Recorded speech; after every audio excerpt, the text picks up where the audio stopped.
कैसे हो? Last lecture में अपन ने वेव फ्रंट के बारे में डिस्कशन किया। वेव फ्रंट के 3 टाइप्स आपको ध्यान में रखने होंगे। कौन से 3 टाइप्स है बच्चों? Spherical wave front, plane wave front, cylindrical wave front. अब स्फेरिकल वेव फ्रंट किसे कहा जाता है?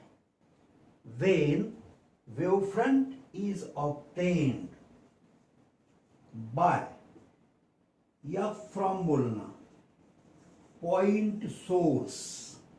कौन सा सोर्स बच्चों? Point source. और ये ऑब्टेन होगा कहां पे? तो बच्चों at finite distance. When wave front is obtained from point source at finite distance, then it is known as spherical wave front. और अगर यही सोर्स की वजह से वेव फ्रंट ऑब्टेन होता है इनफाइनाइट यानी लार्ज डिस्टेंस पे, तो उसे बोलना प्लेन वेव फ्रंट। या तो प्लेन वेव फ्रंट को अपन ऐसा भी बोल सकते हैं, the part of spherical wave front at large distance is known as plane wave front. क्योंकि अपने को मालूम है कि अगर बड़ा स्फीयर है, ऐसा बड़ा स्फीयर है, और इसका अगर अपन ने छोटा सा पार्ट लिया तो ये पार्ट अपने को स्ट्रेट लाइन दिखेगा यानी प्लेन दिखेगा। सही है ना? जैसे कि अपना अर्थ बहुत बड़ा है, मगर अर्थ के सरफेस पे अपन ने अगर देखा तो ये सरफेस अपने को कैसा दिखेगा? प्लेन ही दिखेगा। कभी अपने को ऐसा लगता है क्या कि अपन ऐसे नीचे जा रहे हैं या ऊपर जा रहे हैं? नहीं लगता, क्योंकि स्फीयर बहुत बड़ा है। अर्थ इज स्फीयर, ठीक है ना? अपन शॉर्ट में स्फीयर ही बोलते हैं हमेशा उसे, और उसका पार्ट बड़ा है, ठीक है ना? और इसीलिए वो जो पार्ट है, वो जो स्फीयर है, वो स्फीयर का छोटा सा पार्ट अगर लिया तो इसे अपन बोल सकते हैं बच्चों प्लेन वेव फ्रंट। ठीक है, सिंपल सी बात। तीसरा वेव फ्रंट है cylindrical wave front. The wave front which is obtained from linear source. कौन सा सोर्स बच्चों? Linear source. लाइक स्लिट बोल सकते हैं। जैसे कि लीनियर यानी सिलिंड्रिकल सोर्स यानी ट्यूबलाइट, समझो ये ट्यूबलाइट। अब इसकी वजह से जो वेव फ्रंट ऑब्टेन होगा वो ऐसा ही होगा, सिलिंड्रिकल, इसीलिए इसका नाम है सिलिंड्रिकल वेव फ्रंट। अब आगे जाके अपने को ज्यादा से ज्यादा डिस्कशन करना पड़ता है स्फेरिकल और प्लेन के बारे में, ठीक है ना? वैसे तो प्लेन वेव फ्रंट ही यूजफुल है। कहां पे? हाइजीन के प्रिंसिपल में। हाइजीन ने एक प्रिंसिपल बताया, मैं आपको लास्ट लेक्चर में बोला था कि हाइजीन सैटिस्फैक्टरीली प्रूव करता है phenomenon of reflection, phenomenon of refraction. और ये जो दोनों फिनोमेनन हाइजीन ने प्रूव किए ना बच्चों, तो ये एक प्रिंसिपल के बेस पे, काय के आधार पे? प्रिंसिपल के आधार पे, जिसे कहा गया है हाइजीन्स प्रिंसिपल। अब ये हाइजीन्स प्रिंसिपल का स्टेटमेंट अपन 3 पार्ट में डिवाइड करते हैं, ठीक है ना? थ्योरेटिकल एमसीक्यू के लिए ये इंपॉर्टेंट कंसेप्ट है, ध्यान में रखना। हाइजीन ने बोला every point on a wave front behaves as if it is secondary source of light, behaves as like a secondary source, ऐसा भी बोल सकते हैं अपन। यानी जो अपन वेव फ्रंट डिस्कस करते हैं, जैसे कि ये स्फेरिकल वेव फ्रंट है, समझो ये स्फेरिकल वेव फ्रंट है बच्चों, ठीक है? यहां है सोर्स, जिसकी वजह से ये वेव फ्रंट मिला कुछ दूरी पे, फाइनाइट डिस्टेंस पे। ये वेव फ्रंट को अपन क्या बोलते हैं? Spherical wave front. और ये जो सोर्स है, ये सोर्स को बोलना प्राइमरी सोर्स। क्या बोलना बच्चों? Primary source. अब हाइजीन ने क्या बोला? बोले ये जो वेव फ्रंट मिला, ये वेव फ्रंट के ऊपर का कोई भी पॉइंट अगर अपन लेते हैं तो वो पॉइंट भी क्या करता है? वेव्स को इमिट करता है। ये वेव्स को कहा गया सेकेंडरी वेव्स या वेवलेट्स बोल सकते, ठीक है ना।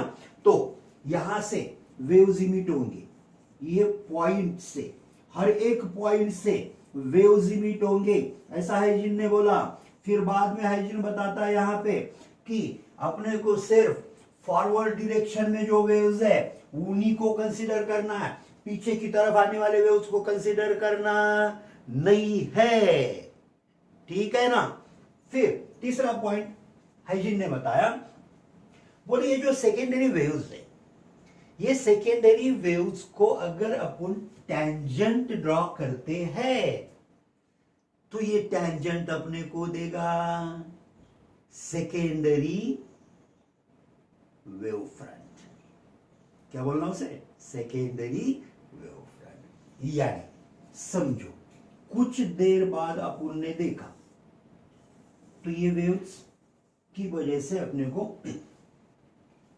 ऐसे स्फेरिकल वेव फ्रंट्स मिलेंगे, मगर अपने को वेव्स कंसीडर करना है सामने की तरफ, और इन्हें टेंजेंट ड्रॉ किया। क्या ड्रॉ किया? टेंजेंट ड्रॉ किया।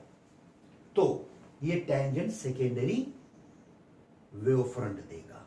अब समझो मैंने इसे नाम दिया A dash, B dash, C dash. इसे बोला A double dash, B double dash, C double dash. और आपसे एक सिंपल सा सवाल एग्जाम में अगर किया गया, इन द गिवन डायग्राम, अब ये स्फेरिकल वेव फ्रंट है, प्लेन भी हो सकता है, ठीक है ना। अगर कहा गया in the given diagram, from the given diagram as shown in the figure, secondary wave front is, और ऑप्शंस रहेंगे ऐसे। पहला ऑप्शन रहेगा बच्चों, पहला ऑप्शन क्या रहेगा? बोले ए बी सी। दूसरा रहेगा A dash, B dash, C dash. तीसरा रहेगा बोले A double dash, B double dash, C double dash. और चौथा ऑप्शन रहेगा बोथ सेकेंड एंड थर्ड, या तो इसे अपन ए बी सी बोलते हैं, ठीक है ना। ए बी सी तीन ऑप्शन, और चौथा डी ऑप्शन ऐसा रहेगा बोथ बी एंड सी। तो बहुत सारे बच्चे यहाँ गलती करते हैं, बोथ वाले को करेक्ट करते हैं, क्योंकि उन्हें लगता है ये भी तो टेंजेंट है, ये भी तो टेंजेंट है, मगर ये दूसरा पॉइंट अच्छे से बच्चों ध्यान में रखना पड़ेगा। हाइजीन ने क्या बोला? We can consider only the waves which travelling in forward direction, not in backward direction, क्योंकि पीछे की तरफ तो मेन सोर्स है, तो ये वेव्स का इफेक्ट निग्लिजिबल रहेगा, है कि नहीं। चलो कम टू द पॉइंट, ये इतना अच्छे से ध्यान में रखना। अब दूसरी बात आती है बच्चों वेव नॉर्मल की। वेव नॉर्मल, नॉर्मल का मतलब तो आपको मालूम है, नॉर्मल का मतलब परपेंडिकुलर। यस, नॉर्मल का मतलब परपेंडिकुलर। अब समझो अपने पास ऐसा कोई प्लेन वेव फ्रंट है, समझो प्लेन वेव फ्रंट, इधर सोर्स रहेगा, और ये सोर्स कहां है बच्चों? इनफाइनाइट डिस्टेंस पे। तो सोर्स से जो परपेंडिकुलर अपन ड्रॉ करते हैं वेव फ्रंट के ऊपर, तो ये परपेंडिकुलर को कहा गया है वेव नॉर्मल। बस इतना ही ध्यान में रखना है, ज्यादा ध्यान में रखने की जरूरत नहीं, इस पे कोई सवाल नहीं हो सकता। अगर हुआ तो नॉर्मल का मतलब ध्यान में है, इसीलिए कोई प्रॉब्लम नहीं आएगा, ठीक है ना बच्चों। अब हाइजीन के प्रिंसिपल के अनुसार हाइजीन ने रिफ्लेक्शन प्रूव किया, यानी क्या किया? I is equal to are, ये पहला लॉ, ये अपन डिस्कस कर चुके ये डायग्राम, ठीक है ना। अब प्रिंसिपल का यूज करके हाइजीन ने, मैं इसे रब करता हूं बच्चों, प्रिंसिपल का यूज करके हाइजीन ने रिफ्लेक्शन प्रूव किया। और ये रिफ्लेक्शन कैसे प्रूव किया, ये डेरिवेशन पूरा अपने को समझने की जरूरत नहीं है सीईटी के लिए। तो अपने को सिर्फ और सिर्फ कुछ इंपॉर्टेंट पॉइंट्स उसके अंदर जो है वो अपन डिस्कस करेंगे। ठीक है ना बच्चों, वेव थ्योरी ऑफ लाइट का कंसेप्ट, ठीक है, रिफ्लेक्शन हाइजीन ने कैसे प्रूव किया। तो ये रिफ्लेक्टिंग सरफेस है, अपन रिफ्लेक्टिंग सरफेस ऐसा बनाते हैं। तो हाइजीन ने बोला कि पैरेलल रेज इंसिडेंट अगर होते हैं तो वेव फ्रंट मिलेगा, और पैरेलल रेज अगर बोले तो वेव फ्रंट कौन सा मिला बच्चों, plane wave front. Spherical wave front के लिए अगर देखा तो ये रेज एक दूसरे को पैरेलल नहीं होते हैं। रे is nothing but what, the direction of light. ठीक है, ठीक है। तो ये वेव फ्रंट, ये प्लेन वेव फ्रंट है, और ये प्लेन वेव फ्रंट इंसिडेंट हुआ। कहां पे इंसिडेंट हुआ, प्लेन सरफेस पे। सरफेस कौन सा है, रिफ्लेक्टिंग, जहां से रिफ्लेक्शन होगा। ठीक है ना। तो ये वेव फ्रंट आ गया। अब ये वेव फ्रंट आ गया तो यहां पे अपन ए डैश लिखे, बी डैश लिखे, ठीक है, यही वेव फ्रंट, कहीं पे भी अपन वेव फ्रंट बोल सकते हैं। ठीक है ना, प्लेन वेव फ्रंट। अब यहां अपने को नॉर्मल ड्रॉ करना पड़ेगा। तो यहां इंपॉर्टेंट बात क्या ध्यान में रखना है बच्चों आपको, कि ये नॉर्मल इंसिडेंट रे के साथ जो एंगल बनाता है इसे अपन क्या बोलते हैं, angle of incidence, angle of incidence. मगर ये वेव फ्रंट जो एंगल बनाता है, ये वेव फ्रंट जो एंगल बनाता है किसके साथ बच्चों, नॉर्मल के साथ। थोड़ा सोचो कि ये एंगल क्या होगा, याद है formula, I plus theta g is equal to 90 degree, ये फॉर्मूला याद है। ठीक है ना। तो ये हिसाब से अगर देखा तो ये ग्लांसिंग एंगल बनता है। कौन सा एंगल बनता है, ग्लांसिंग।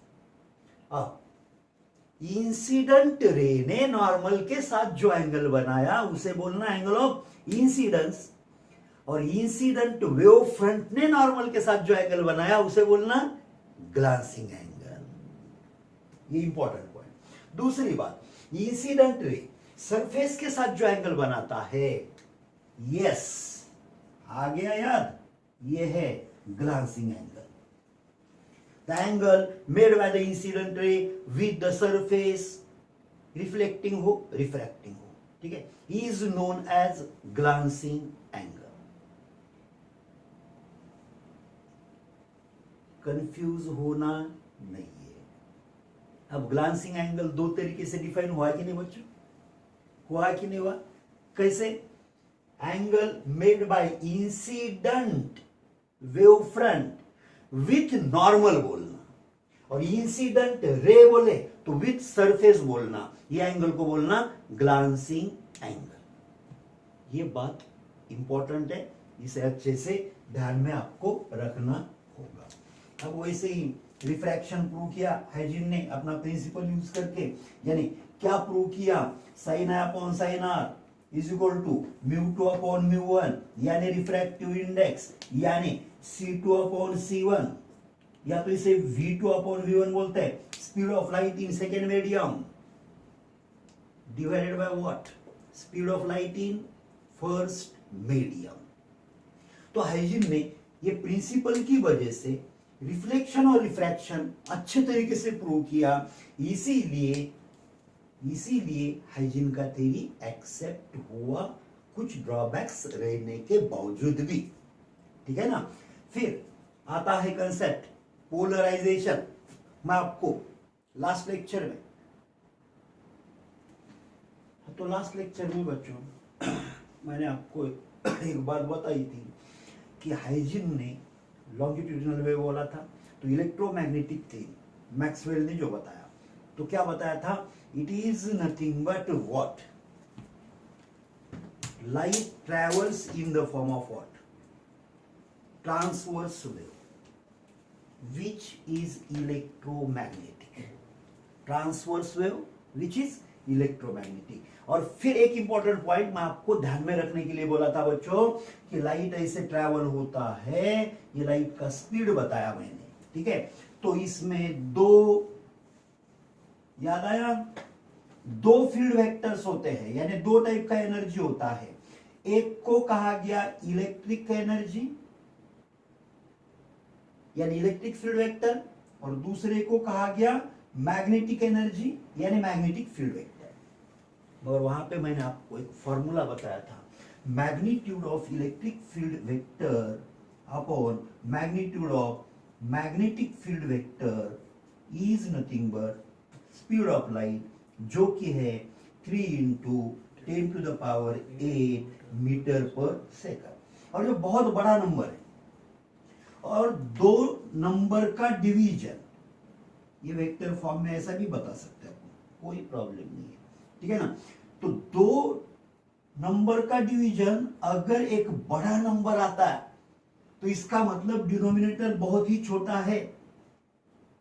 तो उसी टाइम मैंने आपको बोला था कि इसके बाद के डिस्कशन में यानी पोलराइजेशन में अपन मैग्नेटिक फील्ड वेक्टर को डिस्कस नहीं करेंगे, ठीक है, क्योंकि उसका इफेक्ट